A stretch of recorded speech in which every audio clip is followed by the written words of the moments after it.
passagem de ônibus estava fria na minha mão. Um retângulo de papel que resumia meu novo valor para eles.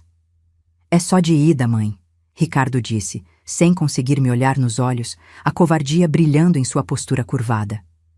Ao seu lado, Patrícia, minha nora, forçava um sorriso que não alcançava seus olhos calculistas, um abismo gelado que me analisava sem qualquer traço de afeto. Será melhor para todos, ela sussurrou, a voz macia como seda envenenada. Um ar mais puro, mais tranquilidade para a senhora. A palavra tranquilidade soou como uma sentença, um eufemismo cruel para o exílio que eles haviam planejado nos mínimos detalhes. Estavam me descartando como um móvel velho e empoeirado, me enviando para a antiga propriedade da família no interior, um lugar que não visitávamos há décadas, um ponto esquecido no mapa para onde eu deveria ir e desaparecer em silêncio, para que a vida moderna e agitada deles pudesse continuar sem o fardo de uma mãe idosa que já não servia para seus propósitos. Antes de continuar, comente de onde você está assistindo. Eu adoro saber até onde minha voz chega, pois cada cidade, cada estado que se junta a nós, fortalece nossa comunidade e prova que não estamos sozinhas. Eles me disseram que seria um retiro, um merecido descanso depois de uma vida inteira de trabalho. Mas a palavra que ecoava em minha mente era abandono. Eles me vestiram com as melhores mentiras, embrulharam a crueldade em papel de presente com laços de falsa preocupação. O ar puro que me ofereciam era o ar da solidão. A tranquilidade era o silêncio de um túmulo que eles cavaram para mim em vida.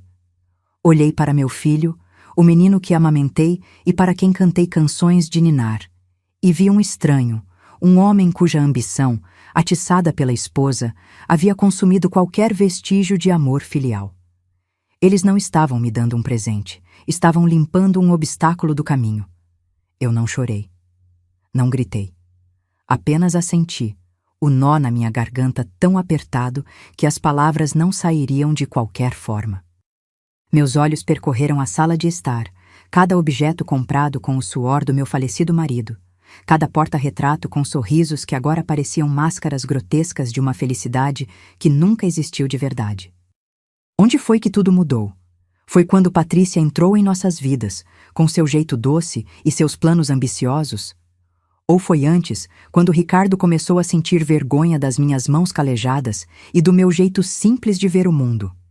A luz do sol da tarde entrava pela janela, iluminando as partículas de poeira no ar, e por um instante senti como se eu mesma fosse uma daquelas partículas, invisível, flutuando sem rumo, prestes a ser varrida para debaixo do tapete persa que eu mesma escolhi com tanto carinho anos atrás. Aquele lar que construí com amor agora era apenas o cenário da minha expulsão.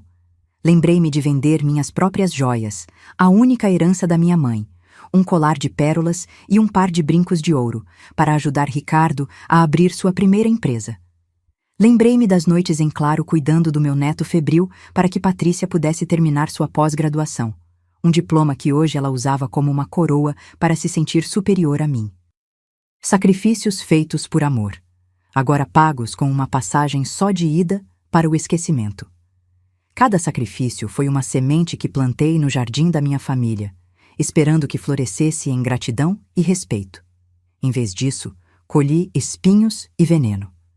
Eles se esqueceram das madrugadas em que eu aquecia seu leite, das tardes em que remendava suas roupas, do dinheiro que juntei centavo por centavo para lhes dar um futuro melhor. Meu amor se tornou invisível, um recurso que eles exploraram até a última gota e depois descartaram a fonte seca. Não se preocupe com nada, a gente manda um dinheiro todo mês, Patrícia acrescentou, o tom falsamente doce me causando náuseas. Era o preço do meu silêncio, a esmola para que eu não os envergonhasse contando a verdade para o resto da família, para os amigos que ainda perguntavam por mim. Eles estavam comprando minha dignidade com uma mesada miserável, transformando décadas de dedicação em uma transação financeira fria e humilhante. A oferta não era um ato de cuidado, mas uma estratégia de contenção de danos. Eles queriam ter certeza de que eu ficaria quieta no meu canto, longe o suficiente para não atrapalhar suas vidas perfeitas, mas com o mínimo para sobreviver, para que pudessem dizer a todos que estavam cuidando bem da pobre mamãe. A generosidade deles era uma corrente, projetada para me manter presa à minha insignificância, para me lembrar a cada depósito de que eu dependia da caridade daqueles que me traíram. A viagem de ônibus foi um borrão de paisagens e lágrimas silenciosas que escorriam pelo meu rosto e se perdiam na gola do meu casaco. Cada quilômetro que a estrada engolia me distanciava da vida que construí e me aproximava de um fim solitário que eles haviam decretado para mim. Por que eu permiti que isso acontecesse por tanto tempo? Por que a minha voz se tornou tão pequena dentro da minha própria casa, um sussurro que ninguém mais se dava ao trabalho de ouvir? Olhando pela janela embaçada, vi meu reflexo sobreposto às árvores e campos que passavam. Vi uma mulher envelhecida, não pelos anos, mas pelo peso da desilusão. A culpa me corroía. Eu os amei tanto que me anulei, me tornei coadjuvante na minha própria história, permitindo que eles reescrevessem o roteiro e me dessem o papel da velha inútil que sai de cena no primeiro ato. A casa no interior estava exatamente como eu temia, empoeirada, abandonada, com o cheiro de memórias mofadas e promessas quebradas. As janelas rangiam com o vento, como se a própria casa lamentasse sua solidão e a minha. Ali, naquele cenário de desolação, eles esperavam que eu definhasse, que a tristeza me consumisse lentamente, até que eu não fosse mais do que um fantasma vagando entre paredes decrépitas. O papel de parede floral, que minha mãe escolheu com tanto esmero, estava descascando, revelando as feridas do tempo e do abandono. O assoalho de madeira gemia a cada passo meu, um eco da dor que sentia no peito. Eles não me enviaram para um lugar de paz, mas para um mausoléu vivo, um espelho da ruína em que minha vida havia se transformado por causa da ingratidão deles. Cada teia de aranha no canto do teto era um lembrete da teia de mentiras em que eu estive presa. Nos primeiros meses, a solidão foi uma companheira cruel e implacável. O telefone, mudo sobre a mesinha, era um monumento à minha invisibilidade. Nenhuma carta chegava para quebrar a monotonia do carteiro que passava direto pelo meu portão enferrujado. O dinheiro todo mês era uma quantia irrisória, um insulto calculado para me manter apenas viva, mas nunca confortável, um lembrete constante do meu novo status. Eles não queriam meu bem-estar, queriam apenas a minha ausência certificada e barata. As noites eram as piores, longas e silenciosas, preenchidas apenas pelo som dos grilos e pelo martelar incessante das minhas próprias memórias, repassando cada erro, cada sacrifício, cada palavra não dita. Eu conversava com as paredes, com as plantas que teimavam em crescer no jardim selvagem, apenas para ouvir o som de uma voz. Eles haviam conseguido, eu estava desaparecendo. Eu poderia ter me entregado à tristeza.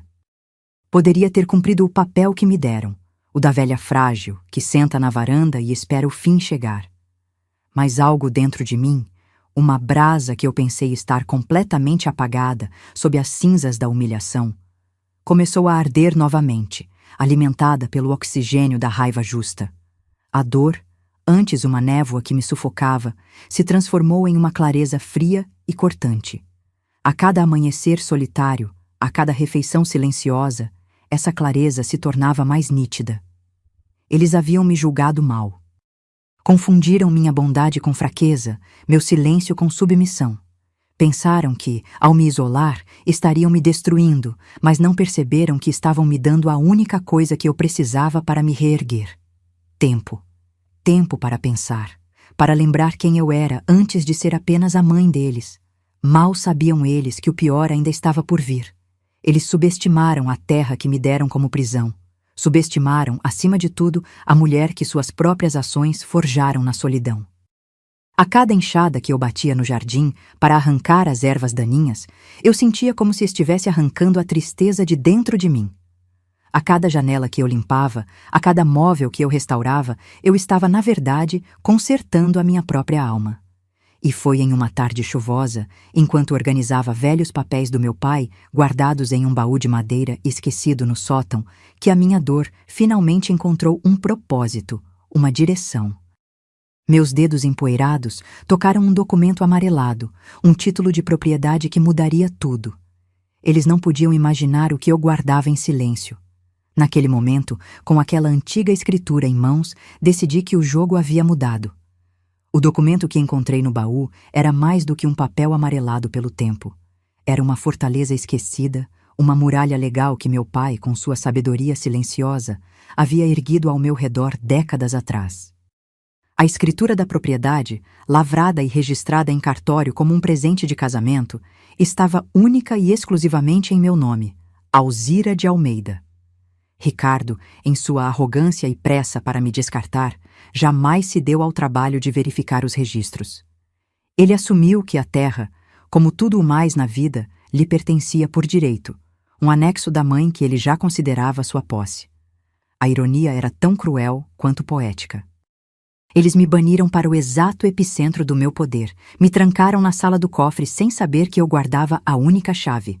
Ali, sentada no chão empoeirado do sótão, eu não senti mais o frio da solidão, mas o calor ardente de uma vingança que começava a tomar forma. Meu primeiro passo foi a busca por conhecimento. A pequena pensão que eles me enviavam, uma esmola calculada para me manter subsistente e calada, foi convertida em meu fundo de guerra. Paguei a neta de uma vizinha, uma jovem estudante de direito chamada Sofia, para me trazer livros sobre legislação agrária, avaliação de imóveis e contratos. Ela também me ensinou, com uma paciência infinita, a navegar pelo universo digital em um notebook simples que comprei em segredo. O mundo que eles pensaram ter me roubado se abriu novamente, não mais através de janelas empoeiradas, mas na tela brilhante que iluminava minhas noites. Cada artigo que eu lia, cada fórum jurídico que eu explorava, era uma pedra a mais na fundação do meu contra-ataque.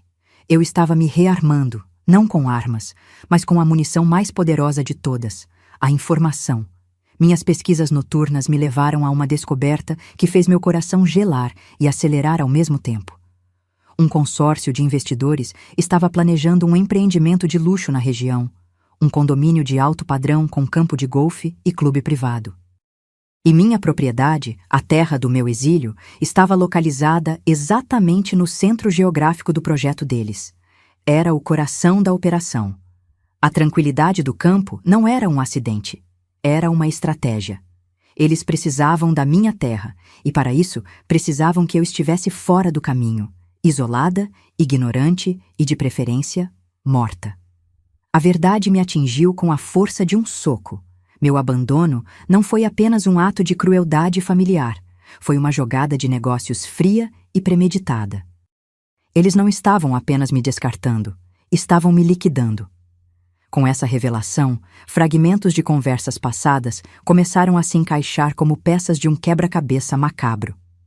Lembrei-me de Ricardo falando ao telefone em voz baixa sobre um investimento de longo prazo e de Patrícia comentando com uma amiga sobre como eles resolveriam o problema da fazenda em breve. Os sorrisos presunçosos, a falsa preocupação, tudo fazia sentido agora. Eles estavam jogando um jogo sujo e eu era o peão a ser sacrificado para que eles pudessem capturar o rei. A dimensão da traição era avassaladora. Não se tratava apenas de ingratidão ou falta de amor.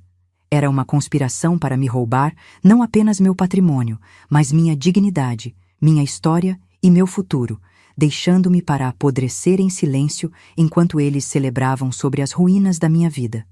Eu precisava de um aliado, alguém que falasse a língua deles, mas lutasse por mim. Minha pesquisa me levou à doutora Helena Moraes, uma advogada de São Paulo, cuja reputação a precedia. Ela era conhecida como uma destruidora de impérios familiares, especializada em casos onde a ganância havia corroído os laços de sangue.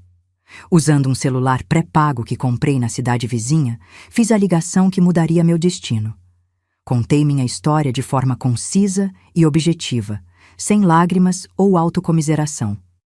Houve um longo silêncio do outro lado da linha, e então sua voz, firme e cortante como aço, disse: Dona Alzira, eles cometeram o erro clássico de subestimar a matriarca. Vamos lhes dar uma lição sobre direito de propriedade e, mais importante, sobre respeito. Eles não saberão o que os atingiu. Doutora Helena tornou-se meus olhos e ouvidos na capital. Sua equipe iniciou uma investigação discreta, e o que eles descobriram era ainda mais sórdido do que eu poderia ter imaginado. Ricardo não estava apenas esperando que eu desaparecesse. Ele estava agindo. Havia trocas de e-mails com corretores imobiliários inescrupulosos, discutindo estratégias para me declarar mentalmente incapaz, um processo que facilitaria a transferência da propriedade. Patrícia, por sua vez, já pesquisava apartamentos de luxo em Miami e escolas internacionais para o meu neto. Eles não estavam apenas planejando o roubo, estavam gastando o dinheiro antes mesmo de tê-lo em mãos. Tamanha era a certeza de que a velha mãe esquecida no campo não representava nenhuma ameaça. A cada novo relatório de doutora Helena, minha dor se transformava em uma determinação gélida. A prova irrefutável, o documento que selaria o destino deles, chegou em um envelope pardo, entregue por um motoboy para não levantar suspeitas. Dentro, uma cópia de uma proposta de intenção de venda que Ricardo havia apresentado à construtora.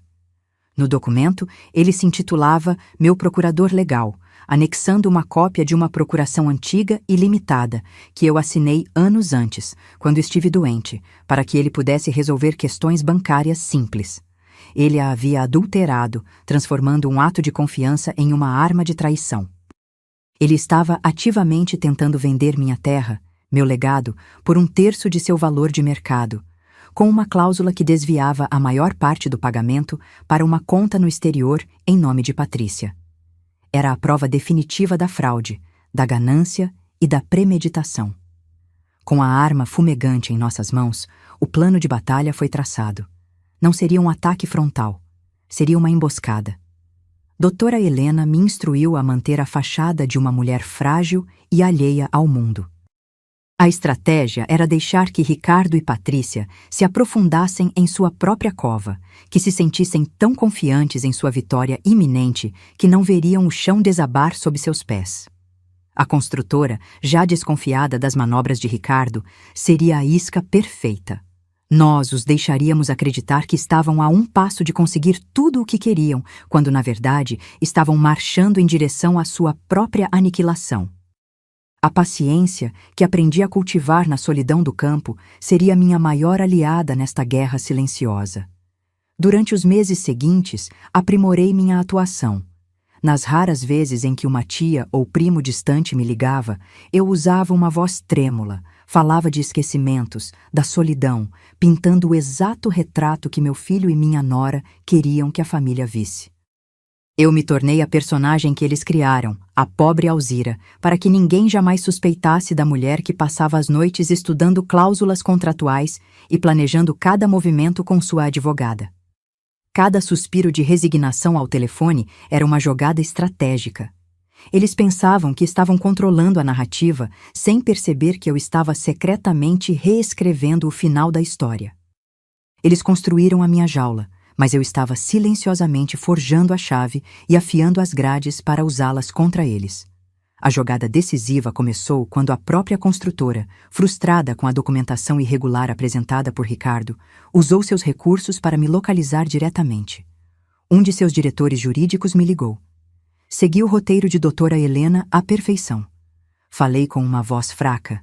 Disse que não entendia nada de negócios e que meu filho cuidava de tudo.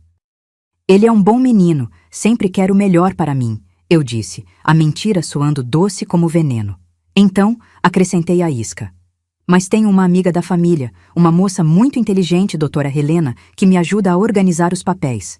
Talvez seja melhor vocês conversarem com ela para ficar tudo certinho. O anzol foi engolido. Agora, todas as partes seriam obrigadas a se sentar na mesma mesa. A notícia de que a construtora havia me contatado e que eu havia envolvido uma amiga advogada os deixou em pânico. Poucos dias depois, recebi a ligação que esperava. Era Ricardo, a voz encharcada de uma preocupação oleosa. Mãe, que susto a senhora nos deu. Fiquei sabendo que envolveu uma pessoa de fora. Não precisa disso, mãe. Eu estou cuidando de tudo. Vamos marcar uma reunião, todos juntos, para a senhora assinar os papéis e garantirmos o futuro da nossa família. O futuro deles, ele queria dizer. Eu concordei com uma docilidade ensaiada, sentindo a adrenalina fria da caçadora que vê sua presa se aproximar da armadilha. A contagem regressiva para o confronto final havia começado. No dia seguinte, Patrícia ligou. Sua performance foi digna de um prêmio. Perguntou da minha saúde. Disse que o neto sentia saudades da vovó e que assim que esse negócio da fazenda fosse resolvido, eles me trariam para perto, para um lindo apartamento adaptado na capital. A audácia dela era ilimitada. Ela me oferecia as migalhas do banquete que planejava dar com o meu patrimônio, acreditando piamente na minha ingenuidade, na minha senilidade, na minha completa anulação como ser humano. Eu a ouvi em silêncio, deixando cada palavra mentirosa alimentar o fogo da minha resolução. Mal sabiam eles o que eu estava prestes a revelar. Cada promessa falsa era mais um prego no caixão que eles mesmos estavam construindo. Doutora Helena foi a arquiteta do ato final. Ela agendou a reunião no escritório de um dos mais renomados escritórios de advocacia da Avenida Paulista, um ambiente de poder e vidro projetado para intimidar. Ela informou a Ricardo que os diretores da construtora faziam questão da minha presença, como proprietária legal, para a assinatura definitiva, uma mera formalidade. Ele aceitou na hora, exultante, sem dúvida já se imaginando vitorioso, guiando minha mão trêmula para assinar o documento que o tornaria rico.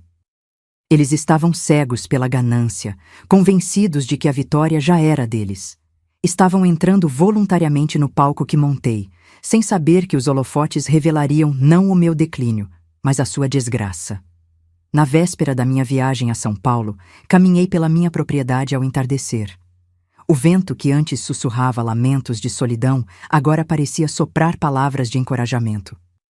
Abracei o tronco de um ipê antigo que meu pai havia plantado, sentindo sua força silenciosa e resiliente fluir para mim. Esta terra não era mais uma prisão. Era o meu casulo, o lugar onde a mulher que eu era foi desfeita e refeita, mais forte e mais consciente do que nunca. Eu havia chegado ali como uma folha seca, levada pelo vento da crueldade deles. Amanhã eu sairia de lá não como uma folha, mas como a própria árvore, com raízes profundas e inabaláveis. Arrumei minha mala com o cuidado de quem se prepara para uma coroação. Guardei os vestidos simples e gastos que eles me deram e coloquei um tailleur de linho cru, comprado online, que exalava uma elegância discreta e poderosa. Escolhi sapatos de couro confortáveis, mas firmes, que fariam um som decidido no mármore polido do escritório. Eu não iria àquela reunião como a vítima que eles esperavam, mas como a autoridade final, a juíza do destino deles. Eles aguardavam a chegada de uma velhinha frágil, confusa e derrotada. Eles não podiam imaginar que a mulher que estava prestes a entrar por aquela porta era uma fênix, renascida das cinzas da humilhação, pronta para reivindicar seu reino de fogo e justiça. Quando pisei no mármore polido daquele escritório na Avenida Paulista, o som dos meus sapatos foi a primeira nota da sinfonia da minha retribuição. A sala de reuniões era um aquário de vidro com vista para a cidade, um símbolo de poder que eles achavam pertencer-lhes. Ricardo e Patrícia estavam sentados ao lado de um advogado, com um sorriso presunçoso, mas seus sorrisos congelaram no instante em que me viram. Eles esperavam a velhinha de casaco puído e olhar perdido que haviam despachado no ônibus. Em vez disso, encontraram uma mulher em um tailleur de linho impecável, com os cabelos arrumados e uma postura que não se curvava a ninguém. O choque em seus rostos foi mais delicioso do que qualquer refeição que eu tive em anos. Eles não me viram como mãe ou avó naquele momento, mas como uma aparição, um fantasma do passado que voltou para assombrar o futuro próspero que eles já davam como certo. Ricardo foi o primeiro a quebrar o silêncio, sua voz um gaguejo patético que mal conseguiu formar uma pergunta. Mãe, o que... É isso? Ele apontou para mim, depois para a mulher elegante e séria que se sentou ao meu lado, abrindo uma pasta de couro com a calma de uma predadora. Patrícia tentou se recompor, mas seus olhos, antes frios e calculistas, agora brilhavam com uma mistura de confusão e alarme. Ela olhou para o marido, esperando uma explicação que ele claramente não tinha. Aquele breve instante de desorientação deles foi o meu primeiro dividendo, o juro inicial sobre a dívida de dor que eles haviam acumulado comigo. Eles estavam em seu território, em sua cidade, em seu mundo de poder e ambição, mas pela primeira vez em muito tempo eu era a pessoa mais poderosa naquela sala e eles estavam apenas começando a perceber isso. Isso, meu filho, se chama representação legal, respondi, e minha voz soou estranha aos meus próprios ouvidos. Não era a voz suave e cansada que eles estavam acostumados a ignorar, mas uma voz firme, límpida, forjada no silêncio do meu exílio e polida pela certeza da minha posição. Achei que, para um assunto de tamanha importância, que envolve o legado da minha família e o meu futuro, eu deveria vir adequadamente preparada. Olhei diretamente para Ricardo, sem desviar o olhar, e o vi se encolher em sua cadeira cara. Ele, que sempre se portou com a arrogância de quem domina o mundo, agora parecia um menino pego em flagrante, diminuído pela simples presença da mãe que ele havia julgado como fraca e acabada. A dinâmica de poder havia se invertido tão abruptamente que o ar na sala parecia ter ficado mais rarefeito. Patrícia, sempre a estrategista, tentou retomar o controle com a arma que sempre usou contra mim: a falsa cordialidade. Ela abriu um sorriso tenso, que não escondia a rigidez em sua mandíbula. Claro, sogrinha, claro. A senhora fez muito bem em trazer uma amiga. Mas estamos todos em família aqui. Não precisa de toda essa formalidade. Viemos apenas para ajudar a senhora a tomar a melhor decisão para todos. A condescendência em sua voz era um veneno familiar, mas desta vez não encontrou nenhuma ferida para infectar. Eu estava imune. A palavra família, saindo de sua boca, soava como uma profanação, uma ferramenta cínica para mascarar a ganância que a consumia. Ela ainda estava jogando o jogo antigo, sem perceber que o tabuleiro, as peças e as regras haviam sido completamente alterados sem o seu consentimento. O advogado deles, um homem de meia idade com a confiança de quem está acostumado a vencer, assumiu a palavra com um tom paternalista que me revirou o estômago. Ele falou sobre a complexidade do mercado, sobre a oportunidade única que não poderíamos perder e sobre a generosidade da oferta que eles haviam conseguido para a propriedade. Então, com um gesto teatral, ele deslizou um contrato pela longa mesa de madeira escura em minha direção. Basta uma assinatura aqui, dona Alzira, e todos os seus problemas acabam. Todos os problemas deles, ele queria dizer. Olhei para o papel, para a linha pontilhada que esperava minha mão trêmula, a mão que eles acreditavam poder guiar como a de uma marionete. Eles haviam preparado o palco para a minha capitulação, sem imaginar que eu era a diretora da peça. Eu não toquei no contrato. Mantive minhas mãos calmamente pousadas em meu colo e fixei meu olhar em Ricardo. Que curioso, meu filho. A última vez que você me ajudou a tomar uma decisão importante, me entregou uma passagem de ônibus só de ida para o lugar que, coincidentemente, agora vale milhões de reais. Você já sabia do potencial daquela terra quando me mandou para lá, para aquele isolamento? A pergunta pairou no ar, carregada de um peso que fez o sorriso do advogado deles vacilar. A sala, antes preenchida com a sua retórica vazia, agora estava imersa em um silêncio cortante. Eu não estava mais falando de negócios ou de contratos. Eu estava falando de intenção, de premeditação, da raiz podre de onde toda aquela situação havia brotado. O rosto de Ricardo passou de pálido para um tom avermelhado de fúria contida. Mãe, não seja injusta. Eu só queria o seu bem, o seu descanso. A senhora estava tão cansada.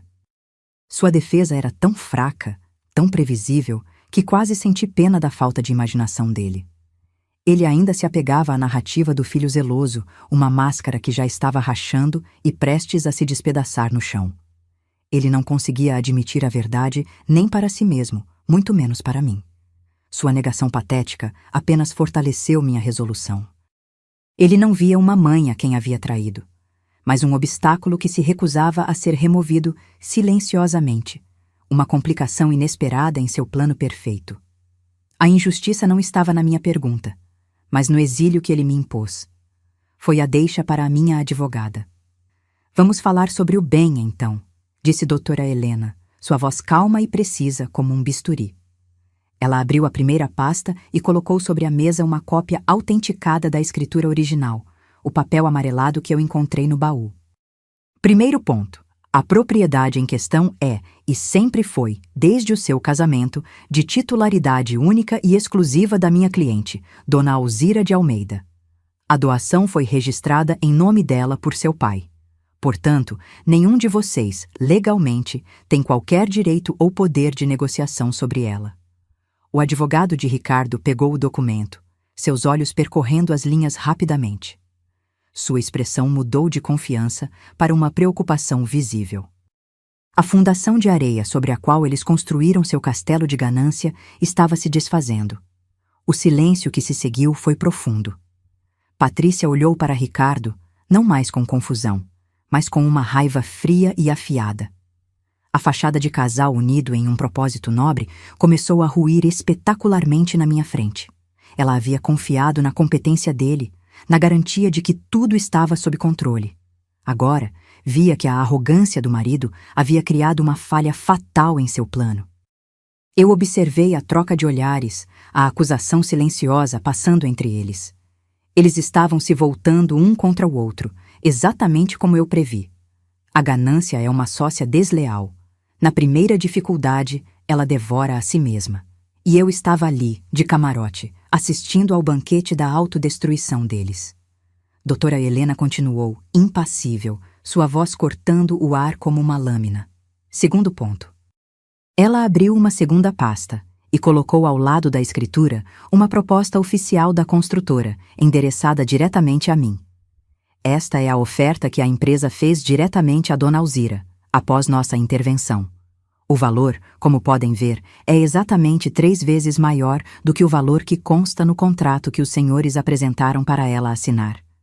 A pergunta que fica é: onde foi parar a diferença, Ricardo? A pergunta não era uma sugestão, era uma acusação formal. O advogado deles engoliu em seco. Patrícia, por sua vez, parecia que ia explodir. Seu sonho de uma vida de luxo em Miami estava evaporando diante de seus olhos. O ar na sala ficou pesado, quase irrespirável. Ricardo estava mudo, seu rosto uma máscara de pânico. Patrícia agora o fuzilava com um olhar assassino, a parceria deles se desintegrando em tempo real. Todo o desprezo que ela antes direcionava a mim agora estava focado em seu marido incompetente. Ele havia prometido a ela um império e estava entregando um desastre. Eu podia ver os cálculos em seus olhos, a reavaliação de sua aliança, o desmoronamento de um futuro construído sobre a minha ruína. A visão da implosão deles era profundamente catártica, uma justiça poética que nenhuma corte poderia me proporcionar. Eles estavam colhendo exatamente o que plantaram no solo da minha dor e da minha humilhação.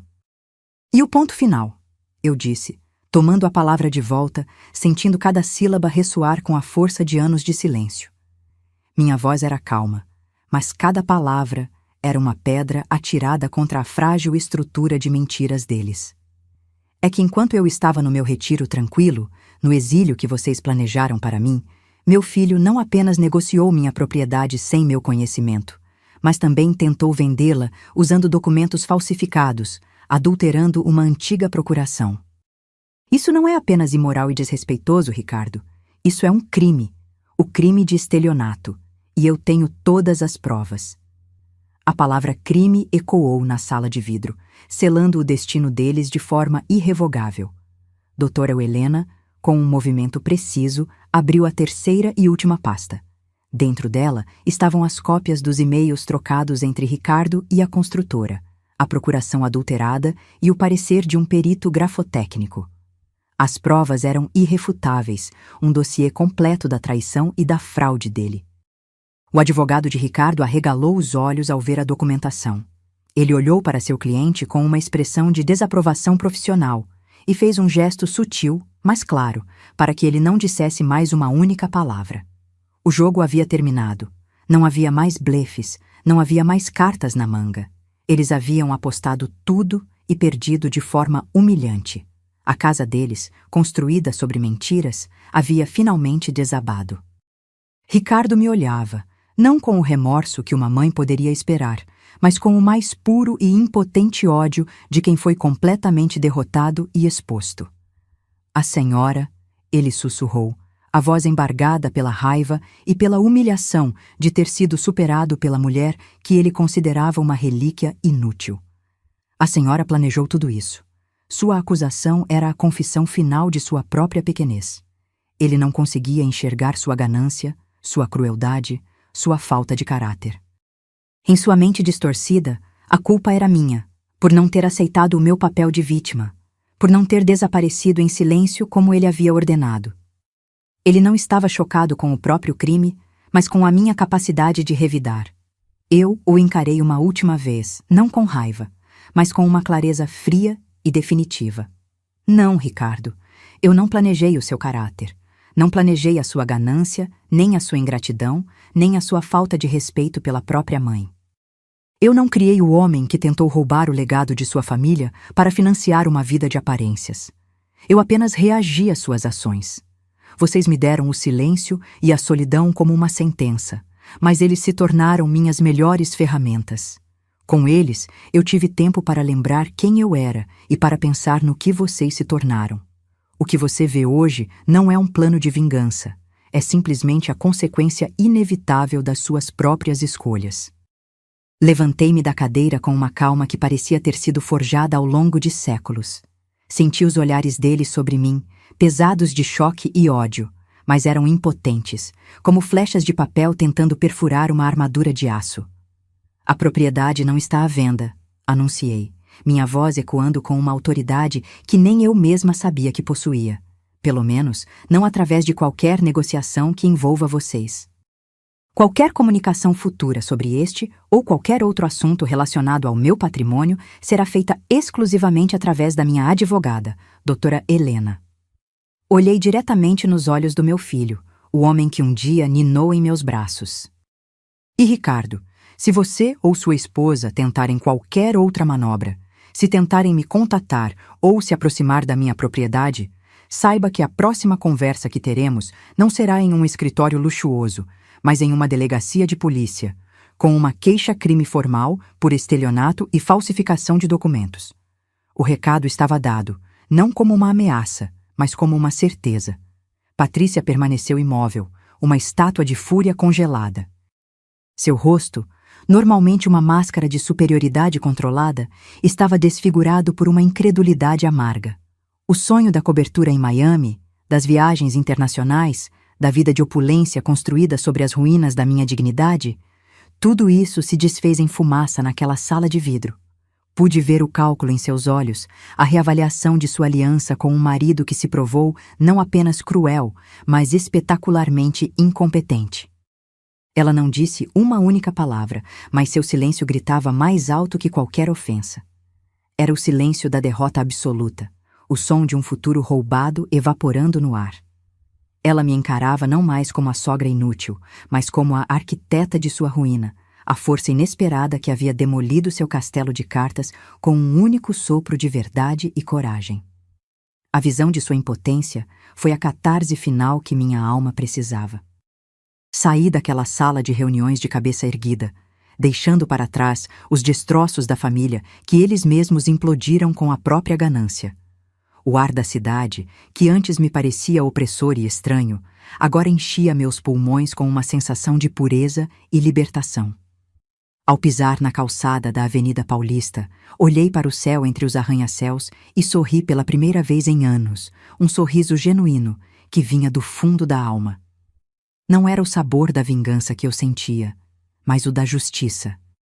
Era a sensação de ter resgatado a mim mesma de um abismo de desrespeito e invisibilidade. Eu não havia destruído a vida deles. Eu apenas parei de permitir que eles continuassem a destruir a minha. Naquele momento, eu não era mais a vítima da história deles. Eu era a autora incontestável do meu próprio destino. E a primeira página do meu novo capítulo estava sendo escrita naquele exato instante. Eu não vendi a terra. Fiz algo infinitamente melhor e mais significativo. Seguindo os conselhos de doutora Helena, aceitei a proposta da construtora não para uma venda, mas para uma parceria estratégica. Tornei-me sócia do empreendimento, garantindo uma renda passiva que superava em muito qualquer valor de venda direta. Com a primeira parcela dos lucros, criei uma fundação na pequena cidade que me acolheu quando eu não tinha mais ninguém. Construí um centro comunitário para idosos, um lugar com cursos de arte, aulas de informática, fisioterapia e, acima de tudo, um espaço de dignidade e respeito. Onde antes havia apenas o eco da minha solidão, agora havia o som de risadas, de conversas e de vidas sendo redescobertas. Transformei o símbolo da minha dor no alicerce da felicidade de muitos outros. O lugar que eles escolheram para o meu exílio, a casa empoeirada destinada a ser meu túmulo em vida, tornou-se um farol de renascimento e esperança para toda a comunidade. As pessoas da cidade, que me acolheram com uma gentileza simples e verdadeira quando eu era apenas a senhora abandonada do sítio, agora me chamavam pelo nome, com admiração e carinho. Encontrei uma nova família, uma que não era unida por laços de sangue e obrigação, mas forjada no respeito mútuo e no afeto genuíno. Eu organizava almoços comunitários no jardim que eu mesma restaurei e via nos olhos de cada idoso que frequentava a fundação um reflexo da minha própria resiliência. Eles me viam não como uma mulher que se vingou, mas como uma que usou sua dor para curar a dor dos outros.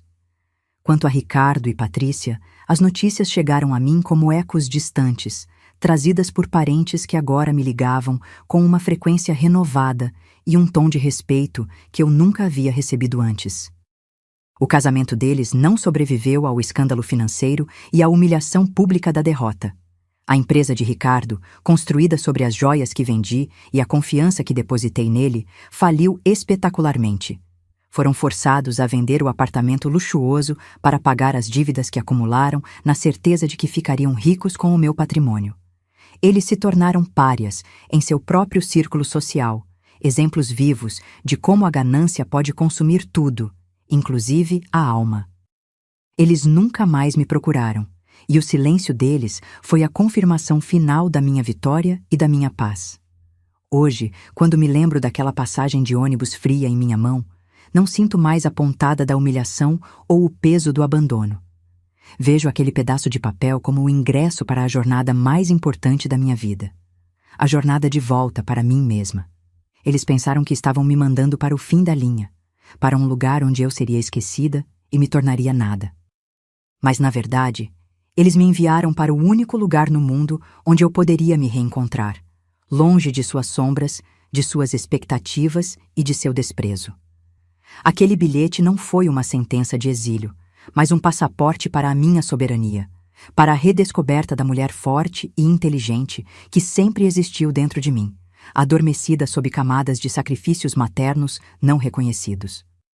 A solidão que eles me impuseram como castigo acabou sendo o solo fértil onde minha força e minha determinação floresceram de maneira extraordinária. No silêncio daquela casa de campo, aprendi a ouvir minha própria voz novamente, a confiar em meus instintos e a planejar meu futuro com uma clareza que a vida na cidade jamais me permitiu ter. Eles queriam que eu desaparecesse, que me tornasse um fantasma em suas vidas perfeitas. Mas, ironicamente, ao me isolarem, eles me deram a única ferramenta que eu precisava para me tornar mais visível, mais presente e mais poderosa do que nunca. A prisão que eles construíram para mim se tornou meu quartel-general, o centro de comando de onde orquestrei a retomada não apenas do meu patrimônio, mas da minha própria identidade. Eles me entregaram uma passagem para o que acreditavam ser o meu fim, mas eu a usei como um mapa para um novo e glorioso começo. Um começo onde a matriarca da família não é a figura que serve em silêncio, que se sacrifica sem reconhecimento e que é descartada quando se torna um inconveniente.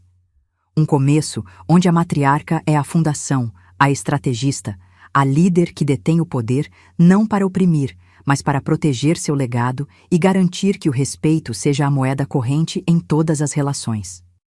Eles me subestimaram, e esse foi o erro fatal que selou o destino deles e garantiu a minha ascensão. Eles queriam uma vítima, mas criaram uma rainha em seu próprio reino, uma mulher que aprendeu a transformar suas cinzas em um império de dignidade. Se essa virada te trouxe alívio e a sensação de que a justiça, mesmo que tardia, não falha, escreva justiça nos comentários e compartilhe esta história para que mais mulheres encontrem a força para reescrever seus próprios finais.